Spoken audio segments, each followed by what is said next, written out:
This is a Rhogenesis Source Reading. Public domain ancient and sacred texts read chapter by chapter as source material for later motif mapping and interpretation. Today's reading is from the Odyssey of Homer. Samuel Butler, Homer, 1900. The Odyssey, Book 1's Decorex. Ulysses slept in the cloister upon an undressed bullock's hide, on the top of which he threw several skins of the sheep the suitors had eaten, and Eurynome threw a cloak over him after he had laid himself down.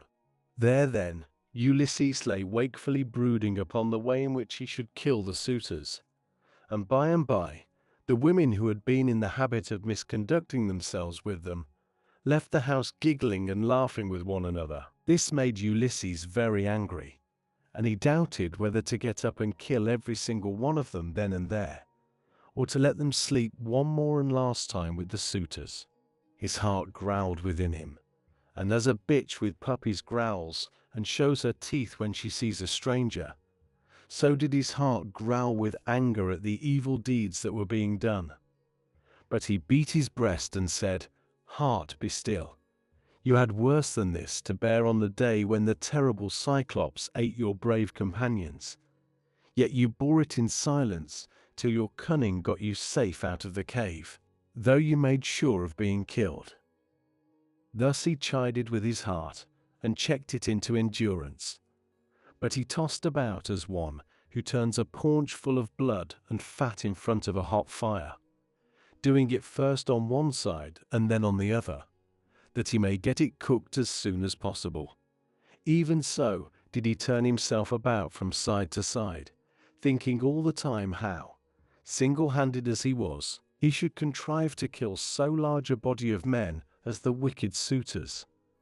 But by and by Minerva came down from heaven in the likeness of a woman, and hovered over his head, saying, "My poor unhappy man, why do you lie awake in this way?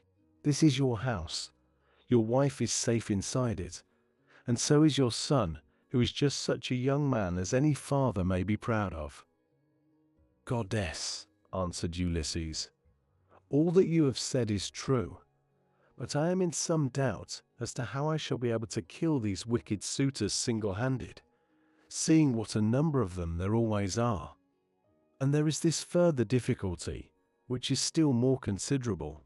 Supposing that with Jove's and your assistance I succeed in killing them, I must ask you to consider where I am to escape to from their avengers when it is all over." "For shame," replied Minerva. "Why, anyone else would trust a worse ally than myself, even though that ally were only a mortal and less wise than I am. Am I not a goddess, and have I not protected you throughout in all your troubles? I tell you plainly that even though there were 50 bands of men surrounding us and eager to kill us, you should take all their sheep and cattle and drive them away with you. But go to sleep. It is a very bad thing to lie awake all night, and you shall be out of your troubles before long." As she spoke, she shed sleep over his eyes, and then went back to Olympus. While Ulysses was thus yielding himself to a very deep slumber that eased the burden of his sorrows, his admirable wife awoke, and sitting up in her bed, began to cry. When she had relieved herself by weeping, she prayed to Diana, saying, "Great goddess Diana, daughter of Jove, drive an arrow into my heart and slay me, or let some whirlwind snatch me up and bear me through paths of darkness till it drop me into the mouths of overflowing Oceanus, as it did the daughters of Pandareus. The daughters of Pandareus lost their father and mother, for the gods killed them, so they were left orphans. But Venus took care of them, and fed them on cheese, honey, and sweet wine. Juno taught them to excel all women in beauty of form and understanding. Diana gave them an imposing presence, and Minerva endowed them with every kind of accomplishment.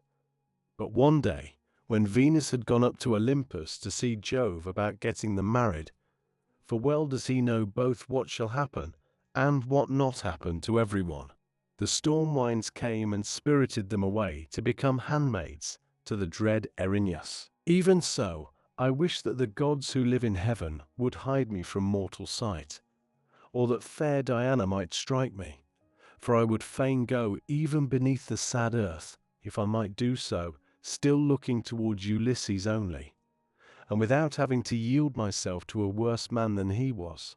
Besides, no matter how much people may grieve by day, they can put up with it so long as they can sleep at night. For when the eyes are closed in slumber, people forget good and ill alike, whereas my misery haunts me even in my dreams. This very night, methought, there was one lying by my side, who was like Ulysses, as he was when he went away with his host, and I rejoiced, for I believed that it was no dream, but the very truth itself. On this the day broke, but Ulysses heard the sound of her weeping, and it puzzled him, for it seemed as though she already knew him and was by his side. Then he gathered up the cloak and the fleeces on which he had lain, and set them on a seat in the cloister. But he took the bullock's hide out into the open.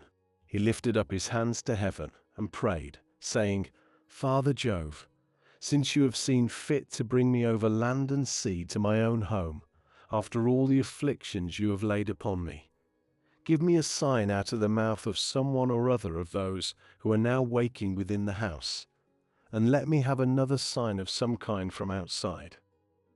Thus did he pray.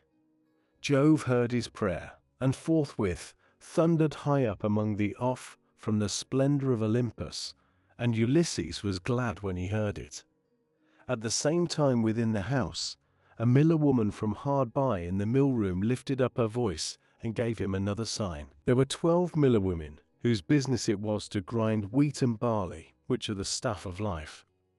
The others had ground their task, and had gone to take their rest, but this one had not yet finished, for she was not so strong as they were, and when she heard the thunder, she stopped grinding, and gave the sign to her master. Father Jove, said she, you who rule over heaven and earth, you have thundered from a clear sky, without so much as a cloud in it, and this means something for somebody.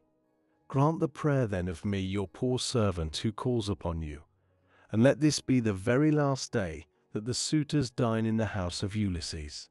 They have worn me out with the labor of grinding meal for them, and I hope they may never have another dinner anywhere at all. Ulysses was glad when he heard the omens conveyed to him by the woman's speech and by the thunder, for he knew they meant that he should avenge himself on the suitors. Then the other maids in the house rose and lit the fire on the hearth. Telemachus also rose and put on his clothes. He girded his sword about his shoulder, bound his sandals on his comely feet, and took a doughty spear with a point of sharpened bronze. Then he went to the threshold of the cloister and said to Euryclea, Nurse, did you make the stranger comfortable, both as regards bed and board, or did you let him shift for himself? For my mother, good woman though she is, has a way of paying great attention to second-rate people, and of neglecting others who are in reality much better men. Do not find fault, child, said Euryclea, when there is no one to find fault with. The stranger sat and drank his wine as long as he liked. Your mother did ask him if he would take any more bread, and he said he would not. When he wanted to go to bed, she told the servants to make one for him. But he said he was such wretched outcast that he would not sleep on a bed and under blankets. He insisted on having an undressed bullock's hide and some sheepskins put for him in the cloister, and I threw a cloak over him myself. Then Telemachus went out of the court to the place where the Achaeans were meeting in assembly. He had his spear in his hand, and he was not alone, for his 2 dogs went with him. But Euryclea called the maids and said, Come, wake up. Set about sweeping the cloisters and sprinkling them with water to lay the dust. Put the covers on the seats. Wipe down the tables, some of you, with a wet sponge. Clean out the mixing jugs and the cups, and for water from the fountain at once. The suitors will be here directly. They will be here early, for it is a feast day. Thus did she speak, and they did, even as she had said. 20 of them went to the fountain for water, and the others set themselves busily to work about the house. The men who were in attendance on the suitors also came up and began chopping firewood. By and by, the women returned from the fountain, and the swineherd came after them with the 3 best pigs he could pick out. These he let feed about the premises, and then he said good-humoredly to Ulysses, "Stranger, are the suitors treating you any better now, or are they as insolent as ever?" "May heaven," answered Ulysses, "requite to them the wickedness with which they deal high-handedly in another man's house without any sense of shame." Thus did they converse. Meanwhile, Melanthius the goatherd came up, for he too was bringing in his best goats for the suitors' dinner, and he had 2 shepherds with him. They tied the goats up under the gatehouse, and then Melanthius began gibing at Ulysses. "Are you still here, stranger?" said he, "to pester people by begging about the house? Why can you not go elsewhere? You and I shall not come to an understanding before we have given each other a taste of our fists. You beg without any sense of decency. Are there not feasts elsewhere among the Achaeans as well as here?" Ulysses made no answer, but bowed his head and brooded. Then a third man, Philoasius, joined them, who was bringing in a barren heifer and some goats. These were brought over by the boatmen, who are there to take people over when anyone comes to them. So Philoasius made his heifer and his goats secure under the gatehouse, and then went up to the swineherd. "Who, swineherd?" said he. "Is this stranger that is lately come here? Is he one of your men? What is his family? Where does he come from? Poor fellow! He looks as if he had been some great man. But the gods give sorrow to whom they will, even to kings if it so pleases them." As he spoke, he went up to Ulysses and saluted him with his right hand. "Good day to you, father stranger," said he. "You seem to be very poorly off now, but I hope you will have better times by and by. Father Jove, of all gods you are the most malicious. We are your own children, yet you show us no mercy in all our misery and afflictions." A sweat came over me when I saw this man, and my eyes filled with tears, for he reminds me of Ulysses, who I fear is going about in just such rags as this man's are, if indeed he is still among the living. If he is already dead and in the house of Hades, then, alas, for my good master, who made me his stockman when I was quite young among the Cephallenians, and now his cattle are countless. No one could have done better with them than I have, for they have bred like ears of corn. Nevertheless, I have to keep bringing them in for others to eat, who take no heed of his son, though he is in the house, and fear not the wrath of heaven, but are already eager to divide Ulysses' property among them, because he has been away so long. I have often thought, only it would not be right while his son is living, of going off with the cattle to some foreign country. Bad as this would be, it is still harder to stay here and be ill-treated about other people's herds. My position is intolerable, and I should long since have run away and put myself under the protection of some other chief, only that I believe my poor master will yet return and send all these suitors flying out of the house." "Stockman," answered Ulysses, "you seem to be a very well-disposed person, and I can see that you are a man of sense. Therefore I will tell you, and will confirm my words with an oath. By Jove, the chief of all gods, and by that hearth of Ulysses to which I am now come, Ulysses shall return before you leave this place. And if you are so minded, you shall see him killing the suitors who are now masters here." "If Jove were to bring this to pass," replied the stockman, "you should see how I would do my very utmost to help him." And in like manner, Eumaeus prayed that Ulysses might return home. Thus did they converse. Meanwhile, the suitors were hatching a plot to murder Telemachus, but a bird flew near them on their left hand, an eagle with a dove in its talons. On this Amphinomus said, "My friends, This plot of ours to murder Telemachus will not succeed. Let us go to dinner instead." The others assented, so they went inside and laid their cloaks on the benches and seats. They sacrificed the sheep, goats, pigs, and the heifer, and when the inward meats were cooked, they served them round. They mixed the wine in the mixing bowls, and the swineherd gave every man his cup, while Philoetius handed round the bread in the bread baskets, and Melanthius poured them out their wine. Then they laid their hands upon the good things that were before them. Telemachus purposely made Ulysses sit in the part of the cloister that was paved with stone. He gave him a shabby-looking seat at a little table to himself, and had his portion of the inward meats brought to him, with his wine in a gold cup. "Sit there," said he, "and drink your wine among the great people. I will put a stop to the gibes and blows of the suitors, for this is no public house, but belongs to Ulysses, and has passed from him to me. Therefore, suitors, keep your hands and your tongues to yourselves, or there will be mischief." The suitors bit their lips, and marveled at the boldness of his speech.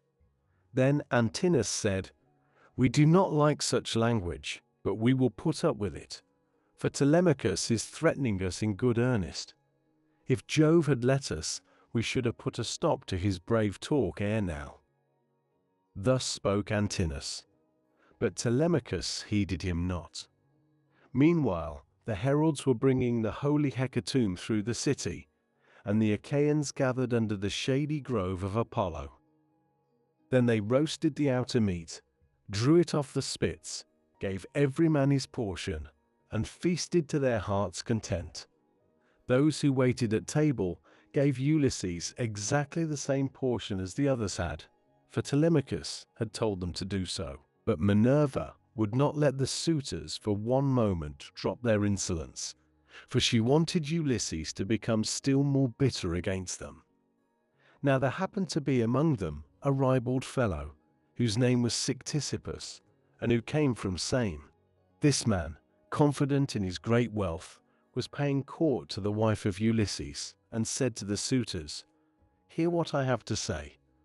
The stranger has already had as large a portion as anyone else.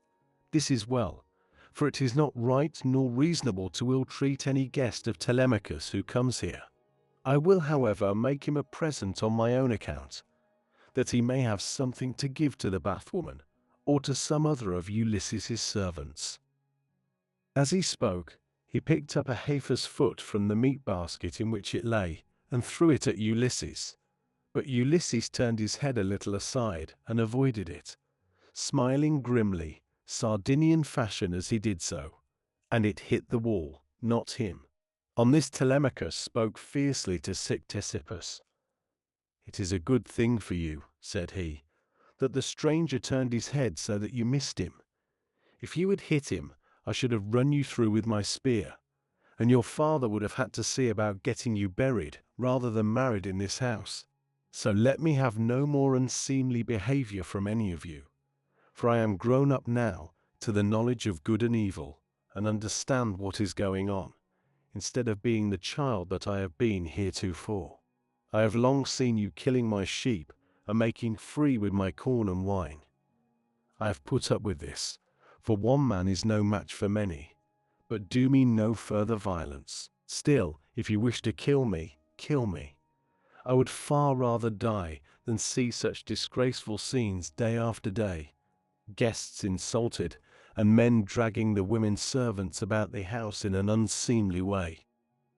They all held their peace, till at last Aegelos, son of Damastor, said, "No one should take offense at what has just been said, nor gainsay it, for it is quite reasonable. Leave off, therefore, ill-treating the stranger, or anyone else of the servants who are about the house. I would say, however, a friendly word to Telemachus and his mother, which I trust may commend itself to both. As long, I would say, as you had ground for hoping that Ulysses would one day come home, no one could complain of your waiting and suffering the suitors to be in your house. It would have been better that he should have returned, but it is now sufficiently clear that he will never do so. Therefore, talk all this quietly over with your mother, and tell her to marry the best man, and the one who makes her the most advantageous offer. Thus, you will yourself be able to manage your own inheritance, and to eat and drink in peace, while your mother will look after some other man's house, not yours." To this Telemachus answered, "By Jove, Aegilas, and by the sorrows of my unhappy father, who has either perished far from Ithaca, or is wandering in some distant land, I throw no obstacles in the way of my mother's marriage. On the contrary, I urge her to choose whomsoever she will, and I will give her numberless gifts into the bargain. But I dare not insist point blank that she shall leave the house against her own wishes. Heaven forbid that I should do this." Minerva now made the suitors fall to laughing immoderately, and set their wits wandering. But they were laughing with a forced laughter. Their meat became smeared with blood, their eyes filled with tears, and their hearts were heavy with forebodings. Theoclymenus saw this and said, "Unhappy men, what is it that ails you? There is a shroud of darkness drawn over you from head to foot. Your cheeks are wet with tears. The air is alive with wailing voices. The walls and roof beams drip blood. The gate of the cloisters and the court beyond them are full of ghosts trooping down into the night of hell. The sun is blotted out of heaven, and a blighting gloom is over all the land." Thus did he speak, and they all of them laughed heartily.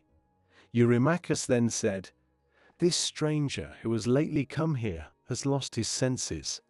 Servants, turn him out into the streets, since he finds it so dark here." But Theoclymenus said, "Eurymachus, you need not send any one with me.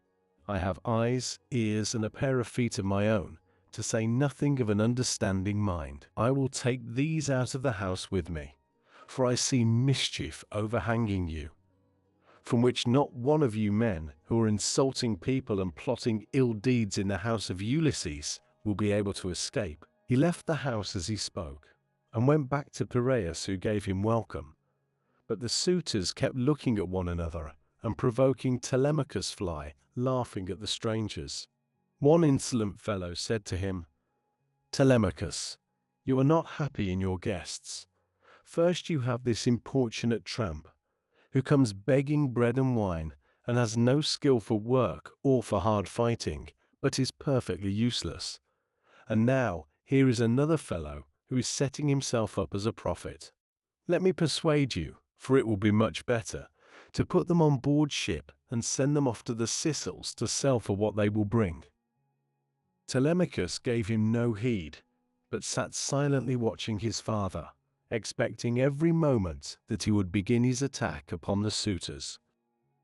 Meanwhile, the daughter of Icarius, wise Penelope, had had a rich seat placed for her, facing the court and cloisters, so that she could hear what everyone was saying. The dinner indeed had been prepared amid merriment. It had been both good and abundant, for they had sacrificed many victims. But the supper was yet to come, and nothing can be conceived more gruesome than the meal which a goddess and a brave man were soon to lay before them, for they had brought their doom upon themselves. This reading now enters the Rhogenesis Source Archive. Later, we will return to it to trace its motifs, symbols, and recurring questions across other traditions. For now, the source has spoken. The source returns first. Meaning follows. Thank you for listening. If something in this reading stayed with you, a motif, a symbol, or a question, feel free to share it in the comments.